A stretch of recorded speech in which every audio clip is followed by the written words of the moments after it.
ತಂಬಾಕು ಉತ್ಪನ್ನಗಳ ಮೇಲೆ ಹೆಚ್ಚಿನ ತೆರಿಗೆ ವಿಧಿಸುತ್ತಿರುವುದನ್ನು ವಿರೋಧಿಸಿ ಕರ್ನಾಟಕ ರಾಜ್ಯ ರೈತ ಸಂಘದ ರೈತ ಮುಖಂಡರುಗಳು ಸಭೆ ನಡೆಸಿ ಚರ್ಚೆ ನಡೆಸಿದರು. ಮೈಸೂರು ಜಿಲ್ಲಾಧ್ಯಕ್ಷ ವಸೂರ್ ಕುಮಾರ್ ಅವರ ನೇತೃತ್ವದಲ್ಲಿ ಹುಣಸೂರು ಎಪಿಎಂಸಿ ಸಭಾಂಗಣದಲ್ಲಿ ತಂಬಾಕು ಬೆಳೆಗಾರರ ಸಭೆಯನ್ನು ನಡೆಸಿದರು. ಇದೇ ಸಂದರ್ಭದಲ್ಲಿ ಹುಣಸೂರು, ಪಿರಿಯಾಪಟ್ಟಣ, ಕೆನಗರ ಸೇರಿದಂತೆ ಮೈಸೂರು ಜಿಲ್ಲೆಯ ವಿವಿಧ ಭಾಗಗಳಿಂದ ಸಾವಿರಾರು ರೈತ ಮುಖಂಡರುಗಳು ಭಾಗಿಯಾಗಿ ಚರ್ಚೆ ನಡೆಸಿದರು. ಇನ್ನು ಮುಂದಿನ ದಿನಗಳಲ್ಲಿ ಯಾವ ರೀತಿ ನಾವು ಹೋರಾಟವನ್ನು ನಡೆಸಬೇಕು ಎಂದು ಚರ್ಚಿಸಲಾಯಿತು. ಇನ್ನು ತಂಬಾಕು ಬೆಳೆಗಾರರ ವ್ಯಾಪ್ತಿಗೆ ಮೈಸೂರು, ಮಂಡ್ಯ, ಹಾಸನ, ಚಾಮರಾಜನಗರ ಸಂಸದರುಗಳು ಒಳಪಡುತ್ತಾರೆ. ಆದರೆ ಸಂಸದರುಗಳು ತಂಬಾಕು ಬೆಳೆಗಾರರ ಸಂಕಷ್ಟಕ್ಕೆ ಯಾವುದೇ ರೀತಿಯ ಸಹಾಯ ಮಾಡುತ್ತಿಲ್ಲ ಎಂದು ಆಕ್ರೋಶ ವ್ಯಕ್ತಪಡಿಸಿದ ಮೈಸೂರು ಜಿಲ್ಲಾಧ್ಯಕ್ಷ ವಸೂರ್ ಕುಮಾರ್ ಅವರು ಮುಂದಿನ ದಿನಗಳಲ್ಲಿ ಹೀಗೆ ಮುಂದುವರಿದರೆ ಉಗ್ರವಾದ ಹೋರಾಟ ನಡೆಸಲಾಗುವುದು ಎಂದು ಎಚ್ಚರಿಕೆ ನೀಡಿದರು. ಕೇಂದ್ರ ಸರ್ಕಾರದ ವಿರುದ್ಧ ಗುಡುಗಿದ ವಸೂರ್ ಕುಮಾರ್ ಅವರು ಕೇಂದ್ರ ಸರ್ಕಾರ ತಂಬಾಕು ಬೆಳೆಗಾರರಿಗೆ ಮಲತಾಯಿ ಧೋರಣೆ ನಡೆಸುತ್ತಿದೆ. ಆಂಧ್ರಕ್ಕೆ ಒಂದು ರೀತಿ ನಡೆದುಕೊಂಡರೆ ಕರ್ನಾಟಕದ ತಂಬಾಕು ಬೆಳೆಗಾರರನ್ನು ಮಲತಾಯಿ ಧೋರಣೆಯಂತೆ ನಡೆಸಿಕೊಳ್ಳುತ್ತಿದೆ ಎಂದು ಆಕ್ರೋಶ ವ್ಯಕ್ತಪಡಿಸಿದರು. ನಮ್ಮ ಅಭಿಪ್ರಾಯ ಕೊಡಬೇಕು, ನಮ್ಮ ಸಲಹೆ ಕೊಡಬೇಕು ಅನ್ನೋ ಕಾರಣ ಇಟ್ಕೊಂಡು ಬಂದಿರುತ್ತಾರೆ ರೈತರು ಇಲ್ಲಿರು. ಅದರಿಂದ ಮಾತಾಡುವಾಗ ಅವ್ರ ಅಭಿಪ್ರಾಯನ ಕೇಳಿದ ಮೇಲೆ ಕೇಳಬೇಕಷ್ಟೇ ಹೊರತು ಅವ್ರ ಬಗ್ಗೆ ಅಪಾದನೆ ಮಾಡೋಂಥದ್ದು, ಅವ್ರ ಮೇಲೆ ಏನೋ ಮಧ್ಯದಲ್ಲಿ ಟೀಕೆ ಮಾಡೋಂಥದ್ದು ಮಾಡಬೇಡಿ. ಒಂದು ದಿಟ್ಟ ನಿಲುವು ತಗೋಬೇಕಾಗ್ತದೆ ಅನ್ನೋ ಮಾತನ್ನ ದಯವಿಟ್ಟು ಈ ಒಂದು ನಮ್ಮ ಚರ್ಚೆ ಸಂದೇಶ ಗಟ್ಟಿಯಾಗಿರ್ಬೇಕು. ಗಟ್ಟಿಯಾದ ಒಂದು ನಿಲುವು ರವಾನೆ ಆಗಬೇಕು. ಸಂಖ್ಯೆ ಮುಖ್ಯ ಅಲ್ಲ. ಇಲ್ಲಿ ಏನು ತೀರ್ಮಾನ ತಗೋತಾ ಇದೀವೋ ರೈತರ ಹಿತಕ್ಕೋಸ್ಕರ 52,000 ಜನ ರೈತರ ಸಮಸ್ಯೆ ಲೈಸೆನ್ಸ್ದಾರರು ಹಿತಕ್ಕಾಗಿ ನಾವು ತಗೊಳ್ಳುವಂತ ತೀರ್ಮಾನ ಅದು ಒಳ್ಳೆ ರೀತಿಯಾಗಿರ್ತದೆ.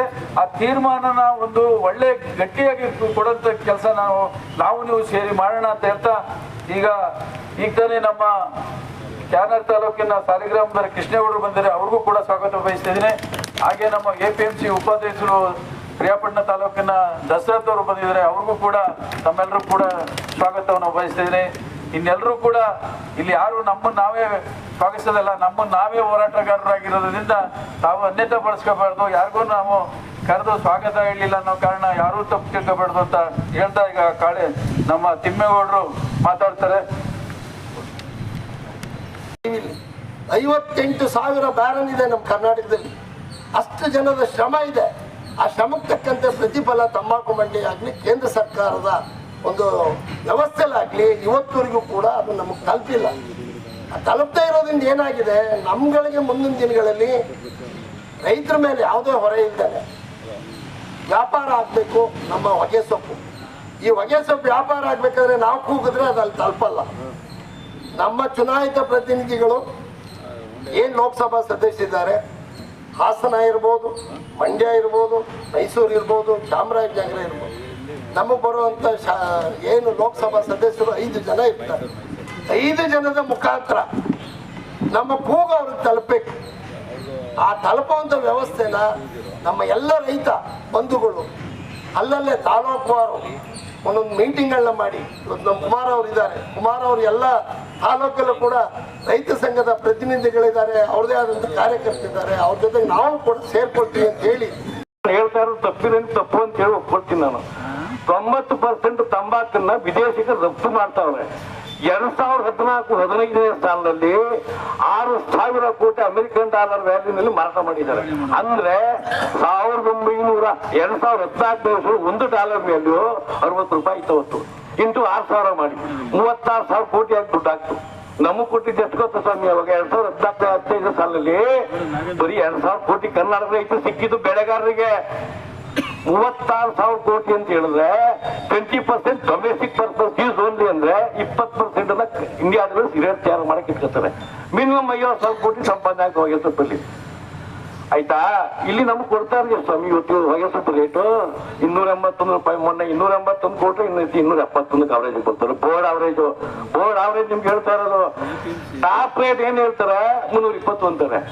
ಬಿಸ್ನೆಸ್ ಪೇಪರ್, ಆಮೇಲೆ ಇನ್ನೊಂದು ಟೈಮ್ಸ್ ಆಫ್ ಇಂಡಿಯಾ, ಎಕನಾಮಿಕ್ಸ್ ಅಂತ ಇಂಗ್ಲಿಷ್ ಪೇಪರ್ ಬರುತ್ತೆ. ನೀವು ನೋಡಿದಿರಿ ಏನೋ ಗೊತ್ತಿರೋ, ನಾನು ಸ್ವಲ್ಪ ತಿಳ್ಕೊಂಡ್ರ ಮಟ್ಟಿಗೆ ಹೇಳ್ತಾ ಇರೋದು. ತಗೊಂಡಿಗೆ ಪೀಸ್ ಇವ್ರು ಹೇಳ್ತಾರೆ ಪೇಪರ್ ಅಲ್ಲಿ ಏನಂತ ನೋಡ್ರಿ, ಕರ್ನಾಟಕದಲ್ಲಿ 320 ರೂಪಾಯಿ ರೇಟ್ ಕೊಡ್ತಾ ಇದ್ರು ಹೊಗೆ ಸೊಪ್ಪಿಗೆ ಅಂತ. ಪೇಪರ್ ತಗೊಂಡಿಗೆ ಪೇಪರ್ ಮುಗಿಸ್ಕೊಂಡು ಇರ್ತಾರೆ. ವಾಟ್ ಬ್ಯೂಟಿಫುಲ್ ರೇಟ್, ವಸ್ತು ಐ ಬ್ಯೂಟಿಫುಲ್ ರೇಟ್ 220 ಅಂತ ಹೇಳ್ತಾರೆ. ಅದೇ ಆಂಧ್ರದಲ್ಲಿ 467 ಕೊಟ್ಟಾಗ ನಮ್ಮ ರೈತ ಯಾರು ಹೋರಾಟ ಮಾಡಕ್ ಇಚ್ಛೆ ಪಡಲ್ಲ. ಇಲ್ಲಿ 320 ಸ್ಟಾರ್ಟ್ ಮಾಡಾಗ ನಮ್ಮ ರೈತರು ನಾವ್ ಯಾರು ಹೋರಾಟಕ್ಕೆ ಹೋಗಲ್ಲ. ಯಾತಕ್ಕೆ ಹೋಗಲ್ಲ ನಾವು? ಯಾತಕ್ಕೆ ಹೋಗಲ್ಲ ಹೇಳಿ ನಾವು ರೈತರ ಬಗ್ಗೆ? ಅದೊಂದು ಆಯ್ತಾ? ಅದೇ ಸಮಾವೇಶ ಮಾಡಿ ಕಾಂಗ್ರೆಸ್ ಪಕ್ಷನೋ ಬಿಜೆಪಿನೋ ದಳನ ಸಮಾವೇಶ ಮಾಡಿ ಅಲ್ಲಿ ಹಾಸನಲ್ಲಿ 5 ಲಕ್ಷ ಜನ ಹೋದ್ರು, ದಾವಣಗೆರೆ 30 ಲಕ್ಷ ಜನ ಹೋದ್ರು, ಕೋಲಾರದಲ್ಲಿ 15 ಲಕ್ಷ ಜನ ಹೋಯ್ತಾರೆ. ಯಾತಕ್ಕೆ ಹೋಯ್ತಾರೆ ಅಲ್ಲಿಗೆ? ಯಾತಕ್ಕೆ ಹೋಯ್ತೀರಿ ಹೇಳಿ ಸ್ವಾಮಿ? ರೈತರ ಪರವಾಗಿ ಯಾರು ಹೋರಾಟ ಮಾಡ್ತಾ ಇಲ್ಲ ಇಲ್ಲಿ. ನನ್ನ ಚೀಟಿ ಎತ್ತಿದ್ರೊಳಗೆ ಮಾತ್ರ ನಾನು ಹೋರಾಟ ಮಾಡ್ತೀನಿ ಅಂತ ನನ್ನ ಅಭಿಪ್ರಾಯ. ನನ್ನ ಚೀಟಿಗೆ ನಾನು ಬರೋದು ಹೊತ್ತು ರೈತರ ಪರವಾಗಿ ಯಾರು ಬರ್ತಾ ಇಲ್ಲ. ಇವತ್ತು 100 ಮಿಲಿಯನ್ ತಪ್ಪಿಯವರು ಟೊಬ್ಯಾಕೋನಲ್ಲಿ ಗುಂಟೂರು ಹೆಡ್ ಆಫೀಸಲ್ಲಿ ಇವ್ರನ್ನ ಟ್ರೇಡರ್ಸ್ ಮೀಟಿಂಗ್ ಕರೆಸಿ ಅವ್ರನ್ನ ಅಗ್ರಿಮೆಂಟ್ ಮಾಡ್ಕೊಂಡವ್ರು. ಏನಂತ 100 ಮಿಲಿಯನ್ ಅಗೇನ್ಸ್ಟ್ ಕರ್ನಾಟಕ ತಗೊಳ್ತೀನಿ ಅಂತ ಅಗ್ರಿಮೆಂಟ್ ಮಾಡ್ಕೊಂಡವ್ರೆ. ಇವತ್ತು ತಂಬಾಕುನಲ್ಲಿ ಎಕ್ಸಿಕ್ಯೂಟಿವ್ ಡೈರೆಕ್ಟರ್ ಅಂದ್ರೆ ವ್ಯವಸ್ಥಾಪಕ ನಿರ್ದೇಶಕರು ಅಂತ. ಒಂದು ದಿನ ಕರ್ನಾಟಕದ ಮಾರ್ಕೆಟಿಂಗ್ ಆಯ್ತು ನೋಡಿಲ್ಲ. ಆಕ್ಷನ್ ಮ್ಯಾನೇಜರ್ ಅಂತ ಒಬ್ಬ ಪುಣ್ಯಾತ್ಮವನೇ. ಅಂದ್ರೆ ಹರಾಜು ವ್ಯವಸ್ಥಾಪಕ ಅಂತ. ಅವ್ರಿಗೆ ಎಷ್ಟು ಗೊತ್ತಿಲ್ಲ ಸಂಬಳ? 2 ಲಕ್ಷ ರೂಪಾಯಿ ಸಂಬಳ ಕೊಡ್ತಾರೆ. ಒಂದಿನ ಬಂದಿಲ್ಲ ಪುಣ್ಯಾತ್ಮ, ಫೋನ್ ನೋಡ್ರೆ ಫೋನ್ ಎತ್ತಕ್ಕಿಲ್ಲ ಅವನು. ಎಕ್ಸಿಕ್ಯೂಟಿವ್ ಡೈರೆಕ್ಟರ್ ಬಂದಿದ್ದಾರೆ ಅಂದ್ರೆ ಇವ್ರು ಯಾಕೆ ಅಗ್ರಿಮೆಂಟ್ ಮಾಡಿಸ್ಕೊಂಡು ಟೊಬ್ಯಾಕೋ ಟ್ರೇಡರ್ಸ್ ಹತ್ರ ಲೈಸೆನ್ಸ್ ಕ್ಯಾನ್ಸಲ್ ಮಾಡಿ ಬೇಕಾದ ಜನ ಅವ್ರಿಗೆ ತಗೊಳ್ಳೋರು ದೇಶದಲ್ಲಿ. ಬರೀ ಕೆಲವೇ ಕಂಪ್ನಿಗಳೆಲ್ಲ ಇರೋದಿಲ್ಲ. ಅವ್ರು ಬಾಲ ಬಿಟ್ಟಾಗ ನಾವು ಹೋಗ್ಬಾರ್ದು. ಅವ್ರು ಏನೇನು ಬೇಡ ಬೇಡ ಎಲ್ಲ ನನಗೆ ಗೊತ್ತಿದೆ. ಆಯ್ತಪ್ಪ ಹೊಗೆ ಸೊಪ್ಪು ತಗೊಳ್ಳಿ ಅಂತ ಹೇಳುದಲ್ಲ, ಬೀಜಕ್ಕೆ ಮಾರಾಟ ಮಾಡ್ತಾ ಇದ್ದೀರಿ. ತ್ಯಾಗ ಮಾಡಿದ್ರೆ ಇಂಥ ವರ್ಷ ಸಿಕ್ಕೋದು ಕಷ್ಟ. ಈಗ ನಮ್ಮ ಬಲಿಷ್ಠವಾಗಿ ಇನ್ನೂ ಬೆಳಿಬೇಕು ಅನ್ನೋದಿದ್ರೆ ಶಕ್ತಿಲಿ ಬೆಳಿಬೇಕು ಅನ್ನೋದು ಬೇಕಾದ ಜನ ಇದ್ರಿ ಬೆಳಿಬೇಕು. ಆದರೆ ದಯವಿಟ್ಟು ನಾವು ಹೊಗೆ ಸೊಪ್ಪಿನ ಬಗ್ಗೆ ನೆನ್ನೆ ನಮ್ಮ ಊರಿಗೆ ಪಂಚಾಯತಿ ಉದ್ಘಾಟನೆ ಬಂದರು.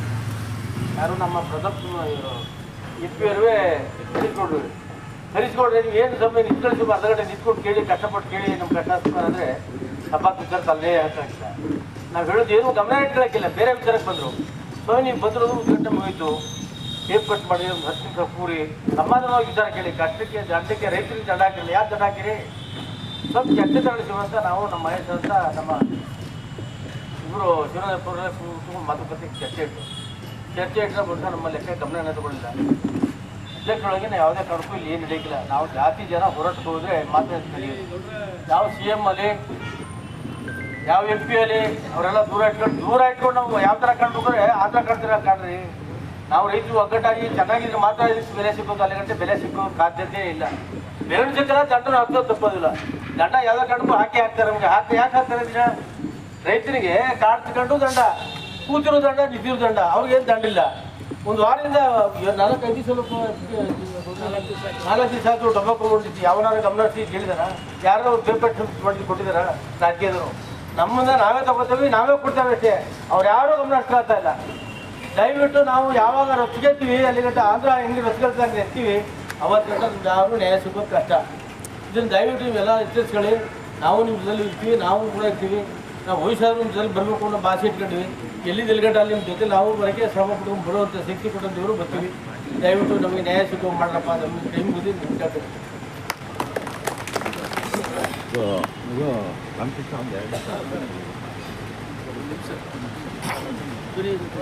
ಈಗ ದಯಮಾಡಿ ಏನು ಸಮಸ್ಯೆ ಇದೆ, ನಾವು ಸಮಸ್ಯೆಗೆ ಏನು ನಿಲುವು ತಗೋಬೇಕು ಅನ್ನೋ ಅಭಿಪ್ರಾಯ ಭಾರಿ ಮುಖ್ಯ. ಅದರಲ್ಲಿ ಕೆಲವರು ಹೊಗೆ ಸೊಪ್ಪಿನ ಭವಿಷ್ಯದ ಬಗ್ಗೆ ಆಗ್ಬೋದು, ಅದ್ರ ಬಗ್ಗೆ ಆಗುವಾಗಿರೋ ಬಗ್ಗೆ ಇರ್ಬೋದು.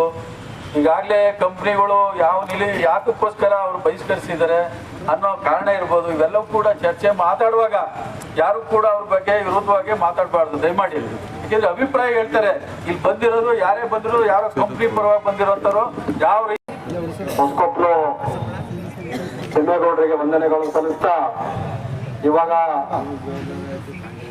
ವೇದಿಕೆಗೆ ಆಗಮಿಸಿರುವಂತಹ ಪರಮೇಶ್ವರ್ ಅವರು, ಅಧ್ಯಕ್ಷರು ಫೆಡರೇಷನ್, ಅವರು ಕೂಡ ರೈತ ಸಂಘಟನೆಯಿಂದ ಸ್ವಾಗತವನ್ನು ಬಯಸ್ತೇವೆ. ಹಾಗೆ ಕ್ರಾಪ್ ಕಮಿಟಿ ಸದಸ್ಯರಾದಂತಹ ಪತ್ರಗದ ಕರ್ಣಕರ್ ಅವರು ಆಗಮಿಸಿದ್ದಾರೆ, ಅವರು ಕೂಡ ಸ್ವಾಗತವನ್ನು ಬಯಸ್ತೇನೆ.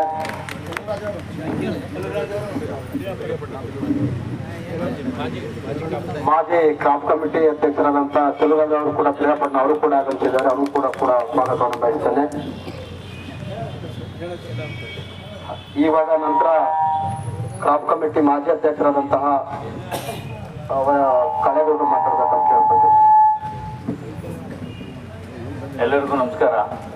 ಮೊದಲನೇದಾಗಿ ನಾವೆಲ್ಲರೂ ರೈತರು ಈ ರೈತ ಸಂಘದ ಬಗ್ಗೆ ತುಂಬ ಗೌರವ ಇಟ್ಕೋಬೇಕು. ನಾವು ಯಾರು ಕೂಡ ಹೊಗೆ ಸೊಪ್ಪಿನ ಬೀಜ ಹೋಗೋದೇ ಬನ್ನಿ ಅಂತ ಹೇಳಿಲ್ಲ.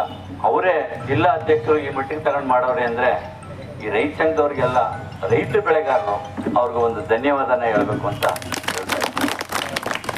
ಈಗ ಇಲ್ಲಿ ನಾವೇನೋ ಮಾತಾಡಿ ಅದು ಹಿಂಗಾಯಿತು ಇವ್ರು ಸರಿ ಇಲ್ಲ ಅನ್ನೋದು ಅದು ಬೇರೆ ನಿರ್ಣಯ, ಅದೇನೂ ಆಗೋದಿಲ್ಲ. ನಮ್ಮ ರೈತರು ನೆಕ್ಸ್ಟ್ ಹೆಂಗೆ ಆಗಬೇಕು, ಮಾರ್ಕೆಟ್ ಯಾಕೆ ನಿಂತೋಗಿದೆ, ಅದು ಮುಂದುವರ್ಸೋದು ಹೆಂಗೆ ಆಗಬೇಕು ಅನ್ನೋದು ಒಂದೆರಡು ಕಾರ್ಯಕ್ರಮ ಆದ್ರೆ ಸಾಕು ಅಂತ ನನ್ನ ಅಭಿಪ್ರಾಯ. ಯಾಕೆಂದರೆ ಸೀಡ್ಸ್ ಕೊಡ್ತಾ ಇದ್ದೀರಿ, ನಿಲ್ಲಿಸಿ. ಜೊತೆಗೆ ಗೊಬ್ಬರಕ್ಕೆ ದುಡ್ಡು ಕಟ್ಟಿದ್ದೀವಿ, ಅದು ವಾಪಸ್ ಕೊಡಿ.